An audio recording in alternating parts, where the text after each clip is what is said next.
Hello students, मैं हूं Shubham Goswami and welcome back to Shubham lecturer channel. Student, ये वीडियो किसी सब्जेक्ट के टॉपिक से रिलेटेड नहीं है, बल्कि इस वीडियो में हम डिस्कस करेंगे कि ट्वेल्थ वाले स्टूडेंट हिंदी की तैयारी कैसे करें। यानी कि अगर आप ट्वेल्थ में और आपको 2022 बोर्ड एग्जाम देना है तो ये वीडियो आपके लिए बहुत ही इंपॉर्टेंट है, क्योंकि मैं वो स्ट्रेटेजी बताऊंगा जिससे आप हिंदी में बोर्ड एग्जाम में 95% प्लस मार्क ला सकते हैं। लेकिन इसके लिए आपको इस वीडियो को लास्ट तक देखना होगा। देखिए, ट्वेल्थ वाले स्टूडेंट जिनको 2022 बोर्ड एग्जाम देना है, उनके मन में एक सवाल उठ रहा होगा कि सर हिंदी को कितने घंटे पढ़ें, हिंदी में रिपीटेड क्वेश्चंस कौन कौन से हैं, यानी कि जो रिपीटेड क्वेश्चन जो बार बार पूछे जाते हैं।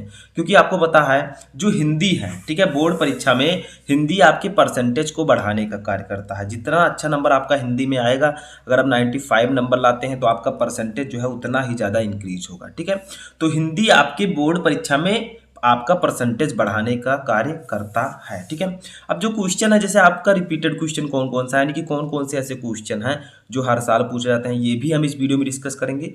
और आपको क्या क्या पढ़ना है, जितना समय आपके पास बचा है उसमें आपको किस प्रकार से तैयारी करनी है, ये तीनों टॉपिक हम इस वीडियो में डिस्कस करेंगे। कि आपको कितने घंटे पढ़ना है, आपके बार बार पूछे जाने वाले क्वेश्चन कौन से हैं जो कि लगभग हर साल आते हैं, और आपको क्या क्या पढ़ना है। ठीक है, किस प्रकार से तैयारी करनी है, पूरी स्ट्रेटेजी मैं आपको इस वीडियो में बताऊंगा। तो सबसे पहले इस वीडियो को लाइक कर दीजिए। अगर आप लोग इसी तरह इंग्लिश, फिजिक्स, केमिस्ट्री सबका चाहते हैं तो वीडियो को ज़्यादा से ज़्यादा लाइक कर दीजिएगा। ठीक है, तो देखिए, बोर्ड में जो आपका हिंदी है आपके परसेंटेज को बढ़ाने का कार्य करता है। तो सबसे पहले आपको क्या करना है, हिंदी में जो फर्स्ट मैं आपको टिप्स बताने वाला हूँ वो देखिए। सबसे पहले हिंदी के रिपीटेड क्वेश्चंस को पढ़ लें, क्योंकि आपको पता है कि आपके पास समय बहुत कम है। ठीक है, ऐसे में अब आपको एक एक टॉपिक अच्छे से पढ़ना है, ध्यान से पढ़ना है। जो रिपीटेड क्वेश्चंस हैं, रिपीटेड क्वेश्चन का मतलब मोस्ट इंपॉर्टेंट क्वेश्चन जो बार बार पूछे जाते हैं आपके बोर्ड एग्जाम में, ठीक है, उनको सबसे पहले आपको पढ़ लेना है। ठीक है, अब बार बार पूछे जाने वाले क्वेश्चन कौन कौन से हैं ट्वेल्थ में, तो चलिए हम थोड़ा सा आपको बताने का कार्य करते हैं। देखिए, सबसे पहले आपका है जीवन परिचय। ठीक है, जीवन परिचय। अब आप लोग कहेंगे ये तो पूछा ही जाता है, इसे हमें याद ही करना होगा, लेकिन कुछ जीवन परिचय का मैं नाम लूंगा जिनको आप लोगों को सबसे पहले याद करना है। जैसे वासुदेव शरण अग्रवाल का जीवन परिचय, हजारी प्रसाद द्विवेदी जी का, अयोध्या सिंह उपाध्याय, महादेवी वर्मा, ठीक है, और जयशंकर प्रसाद। इन पांचों का जीवन परिचय आप लोग सबसे पहले याद कीजिए। ठीक है, क्योंकि जीवन परिचय ट्वेल्थ में बहुत ही ज़्यादा इंपॉर्टेंट है। आपका हिंदी गद्य से भी आएगा और हिंदी पद्य से भी आएगा। तो जीवन परिचय में आपका जैसे वासुदेव शरण अग्रवाल और हजारी प्रसाद द्विवेदी, अगर आप हिंदी गद्य में इन दोनों का जीवन परिचय याद कर लेते हैं तो आपको कोई और याद करने की ज़रूरत ही नहीं पड़ेगी। ठीक है, तो कौन कौन है, फर्स्ट मैं लिख देता हूँ वासुदेव शरण अग्रवाल। ठीक है, वासुदेव शरण अग्रवाल। ठीक है, ये जीवन परिचय सबसे पहले आप याद कीजिए। उसके बाद में हजारी प्रसाद द्विवेदी जी, हजारी प्रसाद द्विवेदी। ठीक है, ये दोनों जीवन परिचय हिंदी गद्य में बहुत ही ज़्यादा इंपॉर्टेंट हैं। ठीक है, अब बात करें अगर हिंदी पद्य की, किसकी, हिंदी पद्य की। हिंदी पद्य में जैसे आपका अयोध्या सिंह उपाध्याय, हरिओत जी हैं, इनका जीवन परिचय आप लोग याद कर लीजिए। और दो जो सबसे इंपॉर्टेंट हैं वो है महादेवी वर्मा जी। ठीक है, महादेवी वर्मा और जयशंकर प्रसाद, ये दोनों जीवन परिचय हिंदी पद्य में बहुत ही इंपॉर्टेंट है। ठीक है, तो सबसे पहले आप लोगों को उन क्वेश्चन को पढ़ना जो रिपीटेड है। अभी आपका रिपीटेड क्वेश्चन खत्म नहीं हुआ है, हमने अभी जीवन परिचय की ही बात की है। ठीक है, उसके बाद अगर देखा जाए तो आपकी जैसे कहानी है, कौन सी कहानी, पंचलाइट। ठीक है, ये हमारा दूसरा है। सबसे पहले आपको क्या करना है, पंचलाइट कहानी। ठीक है, पंचलाइट तथा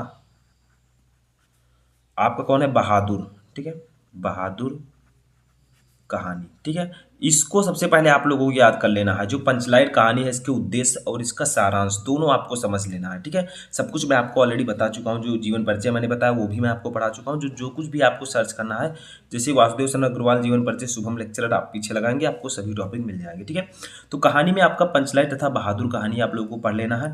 ये बार बार पूछे जाने वाले क्वेश्चन हैं, ये आपके जरूर से जरूर आएंगे। ठीक है, उसके बाद में जैसे आपका खंड काव्य हो गया। खंड काव्य में मान लीजिए आप में कोई भी है, त्यागपति है, रश्मिरथी है, श्रवण कुमार है, जो कुछ भी आप में है उसको आप लोग तैयार कर लीजिए। ठीक है, तो खंड काव्य को भी आप लोगों को पढ़ लेना है। तो हिंदी गद्य में आपका जैसे जीवन परिचय हो गया, उसके बाद में आपका पंचलाइट कहानी और बहादुर कहानी हो गया, खंड काव्य, ये सब रिपीटेड क्वेश्चन है, मोस्ट इंपॉर्टेंट, बार बार ये पूछे जाते हैं। ठीक है, तो आप सभी को पता है कि हिंदी में अभी संस्कृत भी है। ठीक है, संस्कृत है, व्याकरण है। तो संस्कृत में मैं आप अगर बात करूं तो जो सुभाषित रत्नानी चैप्टर है, ठीक है, सुभाषित रत्नानी, ठीक है। इससे आपके हिंदी संस्कृत के पद्यांश ज़्यादातर पूछे जाते हैं। यानी कि जो श्लोक हैं, आपको पता है कि सुभाषित रत्नानी में बहुत सारे श्लोक दिए गए हैं, तो उन्हीं में से आपको एक दे दिया जाएगा। आपको उसका संदर्भ लिख के हिंदी में अनुवाद करना होगा, ठीक है। तो इस चैप्टर के श्लोक जरूर से एक ना एक पूछे जाते हैं। तो आपको सुभाषित रत्नानी चैप्टर के सभी श्लोक पढ़ लेने हैं। अगर बात किया जाए गद्यांश की, हिंदी संस्कृत का जो गद्यांश है, तो इसमें जो संस्कृत भाषायाम महत्तम है, ठीक है, संस्कृत भाषायाम महत्तम, ठीक है, ये चैप्टर बहुत ही ज़्यादा इंपॉर्टेंट है। संस्कृत भाषायाम महत्तम जो चैप्टर है, ये बहुत ही ज़्यादा इंपॉर्टेंट है आपके बोर्ड एग्जाम के लिए। इससे हिंदी का गद्यांश ज़्यादातर पूछा जाता है। तो इन दोनों चैप्टर के गद्यांश और पद्यांश को पढ़ लेना सबसे पहले मैं बात कर रहा हूँ, ठीक है। उसके बाद में व्याकरण में सबसे जो इंपॉर्टेंट है आपके लिए वो क्या है, वो है रस छंद अलंकार।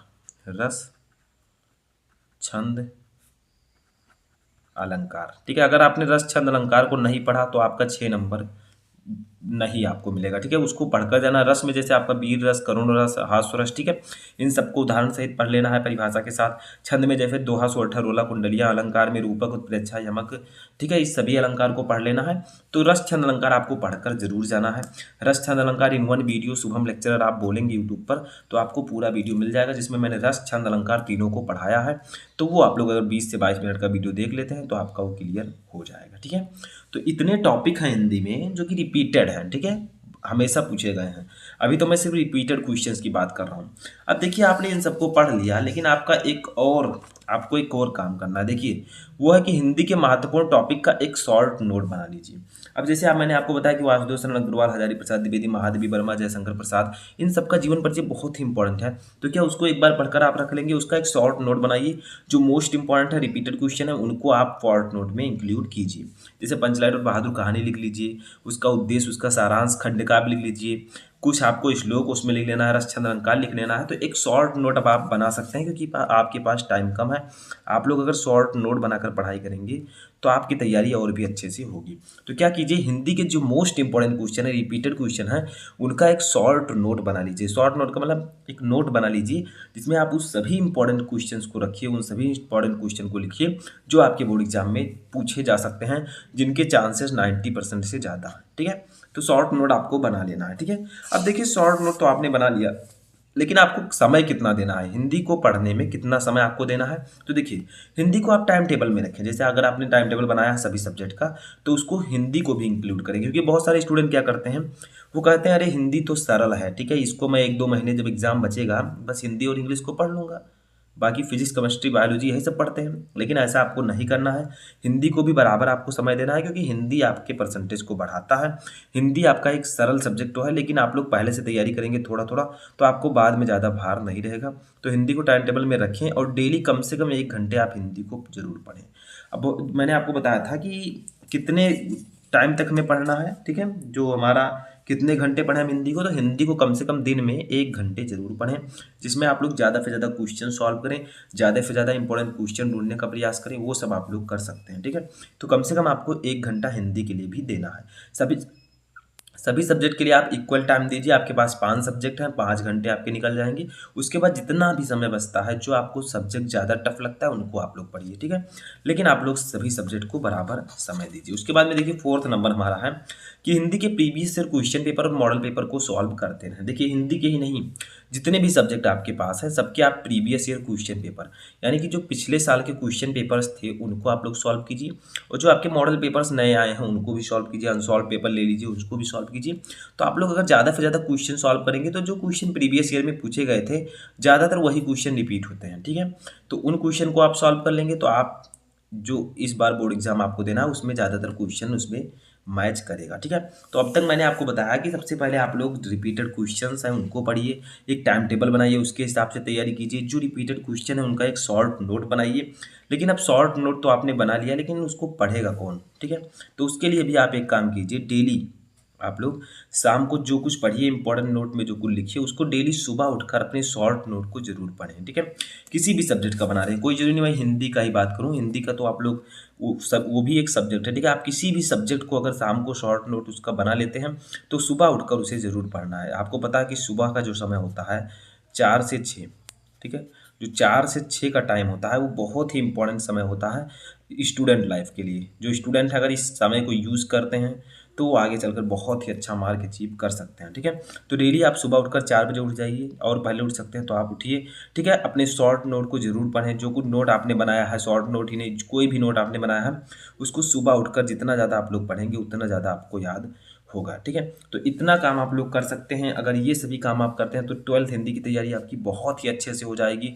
जो रिपीटेड क्वेश्चन इसमें बहुत सारे हैं, आपको पता है। तो आई होप कि आपको ये टिप्स अच्छे लगे होंगे। कैसा लगा आपको ये वीडियो कमेंट बॉक्स में बताएं। वीडियो पसंद आए वीडियो को लाइक कर दीजिए, और अगर इसी तरह के वीडियो आप इंग्लिश और भी अन्य सब्जेक्ट का चाहते हैं तो उसके लिए भी आप लोग कमेंट कीजिए।